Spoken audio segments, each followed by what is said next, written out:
মসজিদের মাইকে কি মৃত্যু সংবাদ এবং সরকারি টিকা ইনজেকশন দেওয়া জানানো যাবে কি?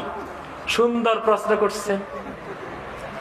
আপনাদেরকে আমি প্রশ্ন করি, মসজিদে যেটা দেওয়া হয় ওটা মসজিদের জন্য ওয়াকফ হয়, কি হয়? মসজিদে জ্বালাতে যদি একটা মোমবাতি দেওয়া হয় ওটা মসজিদের জন্য ওয়াকফ। ফাতোয়ার কিতাবে এসছে ওই মোমবাতি থেকে বাইরের মোমবাতি আগুন ধরানো জায়েজ না। তাহলে মসজিদে যে মাইক দান করা হলো ওটা মসজিদের জন্য ওয়াকফ। আজান, নামাজ, ওয়াজ ছাড়া, ইসলামী হামদনাথ সঙ্গীত ছাড়া ওই বল্টু চৌধুরী হারায় গেছে, তারপরে টিকা ইনজেকশন এগুলোর এলান করা আসলেই মাকরুহে তাহরিমা, মাকরুহে।